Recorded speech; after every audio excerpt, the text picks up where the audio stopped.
Hello people, I'm the Real Comic Book Gamer, and today I'm going to be talking about my favorite comics of 2017. So this is just going to be a bunch of random categories. I'm going to be saying what I like the best, and I didn't read a whole lot of comics in 2017, not as much as I would have liked, because as a lot of you know, I moved from Florida to Washington State, so across the country, and for a little bit I didn't have a job there, so I wasn't able to buy the amount of comics I would have liked. I was going purely off of what I was making from YouTube, which is just nothing. So yeah, but now for 2018 I'm planning on reading a lot more comics. I have a pull list for the first time. So anyways, that's why there's not going to be a whole lot of variety on this list, because I could barely afford to read some comics. But it was nice that now I finally have a local comic shop, because in Florida my local comic shop shut down in 2014, so I had to drive almost an hour to get to the closest comic shop, and that was a pain. So anyways, starting off, we're going to talk about the best ongoing series for both Marvel and DC. For me, the best ongoing series for DC was easily, hands down, Superman. I love the series so much. It had very few low points. My main problem with the series is the fact that very rarely do they go into actually like long, like 5 to 7 issue storylines. Most of the time it's short, like 2 to 3 issue storylines, which those storylines are really good. It's just I want some more like meaty storylines. We got some of that with Black Dawn. That was like, I think, like a 6 or 7 issue storyline, and I really enjoyed it, but I'd like to see more of that. But this series is written by Peter J. Tomasi and Patrick Gleason. Patrick Gleason was just the artist, but then he started going on to actually help write the stories, and it's been great. I'm really enjoying his input into the stories. Everything's been really good with this series. The only really downfall part was when they got a little too preachy in their like cross-country American road trip. They got really preachy in that. But besides that, I really enjoyed the series. We got some great storylines like Black Dawn, Imperious Lex, Multiplicity, just tons of great stuff. And then, you know, they've got a rotating cast of artists like all the Rebirth books do, so that way they can get them out every 2 weeks. And none of the artists were like, man, this sucks that this guy's on here now. No, all the artists are top quality, and I'm really enjoying them. And yeah, that's why it's my favorite from DC, and definitely my favorite overall, but I wanted to include Marvel also. And my favorite Marvel ongoing series is definitely Thanos, written by Jeff Lemire, and it's technically not really an ongoing series, I guess, because I think it just ended or it's ending soon, but I read it in trade, so that's why I'm not quite sure. But so I'm editing this right now, and it turns out the series didn't get canceled or anything, just Jeff Lemire isn't writing it anymore, so I'm very sad now. He only wrote the first 12 issues, so the series is still ongoing. It's just no longer being written by my boy Jeff Lemire. It's really good. I've had so much fun reading it. I was really surprised. Actually, I wasn't too surprised because it's by Jeff Lemire, but I was a little surprised because I've never been the biggest fan of Thanos. I like him, but I was never like that huge of a fan. I'm like, I always preferred Darkseid, but in this book, it's amazing. I love the storyline that it starts off with Thanos getting god cancer and just going around the universe trying to find answers for why he has this cancer, and then everyone else is trying to make a power play. Like his son is trying to make a power play because he's realizing, hey,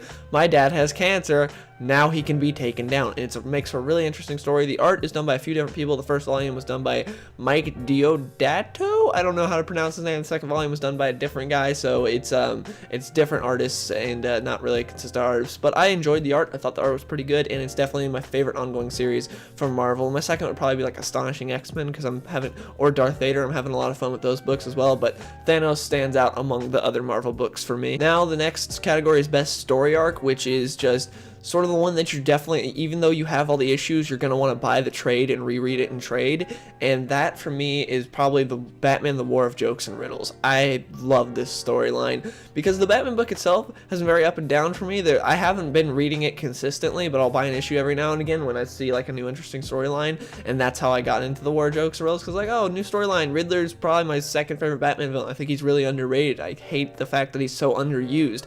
So I was interested to see how this all played out, and I read that first issue. I was like, man, I'm hooked, and I kept reading it, and it was so much different than any storyline I'd ever read before. And the use of Kite Man by Tom King was genius, and how Riddler plays everyone, it's so well done. I don't really want to spoil anything here, because if you haven't read it, you need to. I don't want to spoil it for you. The War of Jokes and Riddles, it's the premise of the book is Joker and Riddler are just going at it in Gotham. No one, even Batman, can stop them, and he's trying to come to any compromise he can to stop them, because so many lives are being lost in Gotham, and Gotham isn't even a city anymore. It's just a war zone, and that's the premise, and you definitely should read the book if you have it. Some honorable mentions for me, though, for best story arc are Revenge from Action Comics, Imperious Lex from Superman, and Thanos Returns from the Thanos book. But anyways, yes, War of Jokes and Riddles, probably definitely my favorite story arc of the year. It's so good. If you haven't read it, you need to. If you're a comics fan and you have not read it, you're doing yourself a disservice. You need to read it. It's so good. Now, my favorite indie book of the year was Black Hammer, which is also done by Jeff Lemire, who I mentioned earlier, who wrote Thanos.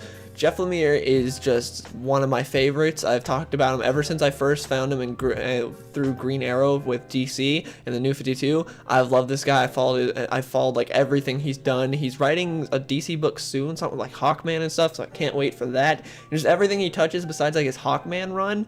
I mean, Hawkeye, not Hawkman. Hawkman, he hasn't started yet, I don't think. But besides his Hawkeye run, so far everything he's done has been great, including this indie book, Black Hammer, which I've loved reading. And it's basically about these superheroes that are sort of golden age superheroes, and their archetypes.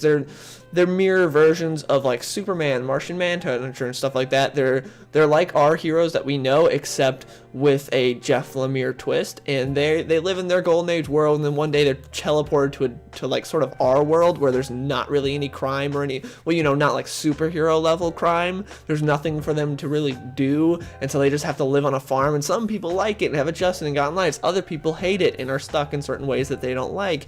And it just makes for a really interesting story, and you should definitely read it. And was my favorite indie book of the year. Granted, I didn't read a whole lot of indie books. I only read this and Kill or Be Killed, but I enjoyed both of them, and I'd say this was my favorite. So anyway, next up is my favorite new artist of the year. This category is just for someone that I discovered this year. It doesn't necessarily have, well, in 2017, it doesn't necessarily mean that they just started working in comics this year. They could have been working in comics for 20 years, but I never read a book with them until this year. And for me, that is George Jimenez. I think that's how you pronounce his name. But anyways, he's a Superman artist, and he does fantastic work. The way he draws Superman is just so perfect, and I wish he would just consistently draw Superman for the rest of his life. He is just so great at it, and I'm putting images of his up on the screen, and look, just his art is so beautiful, and I love looking at it. And every time he's on a book, like him just personally on a book could get me to buy it because of how good his art is. And I think he's definitely going to be one of the greats in a few years. I think you'll see a lot of people realizing that he is one of the greats because he's fantastic right now. Now, the reason I don't have a favorite new writer of the year is because I didn't really discover any new writers this year. I didn't. I discovered a few, but none that I really enjoyed.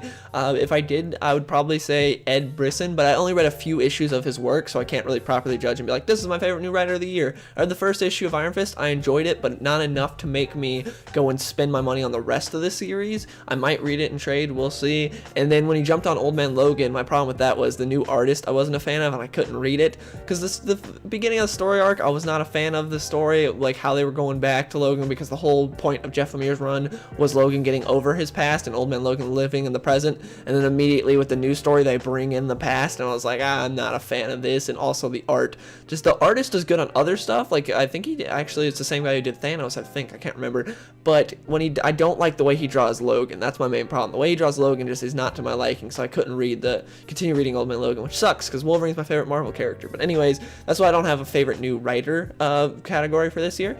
But anyways, now on to my final category, which is most disappointing series of the year, and that for me is Nightwing, because I love the beginning of Nightwing Rebirth. I loved it so much with this new introduction of this new character Raptor, who's a really cool villain and sort of trying to replace Batman for Dick and be his new mentor, and he's got really interesting backstory, and I love seeing Dick learn more about him. And then the series slowly goes downhill. Like the first two volumes of Nightwing are pretty good, and then it starts going downhill because they introduce this new girl that's Nightwing's love interest, and she's really lame, and her party of superheroes are really stupid, and they try to give Nightwing these new friends, and it's just stuff that you don't care about. And then Nightwing and her break up, and then they keep focusing on her. It's like, why? Like that? Why are we getting like multiple pages of each issue dedicated to Nightwing's ex, where Nightwing isn't even around? Like, why? And that, but we got a new writer on the series, so I'm hoping now Nightwing will get back to its former glory, because, man, I love Nightwing Rebirth when it first started off. The art, for the most part, Nightwing Rebirth was always fantastic, though. It's just the writing got really bad at a point, because for some reason they got obsessed with this blue-haired chick that was just... No, I was not a fan of her character at all. And they kept focusing on her. When they had interesting Nightwing stuff going on, they'd be like, but here's what Nightwing's ex is doing. It's like, I don't care. Nightwing's doing like breaking up an arms deal right now, but Nightwing's ex is crying to some girl. That's cool, right? It's like, no, I don't care about any of that. But anyways, that's just some random categories that I decided to do because I want to talk about my favorite comics of 2017. So please let me know in the comments below, what were your favorite comics of 2017. Hope you guys enjoyed the video, and I'll see you guys later. Yeah. On my grind all day, gonna make $1 million, son, that someday. You know I'm in the building when I write this way. Put me in the pound when I bite this game, bitch, I'm an animal. Eating these rappers, I swear I'm a cannibal.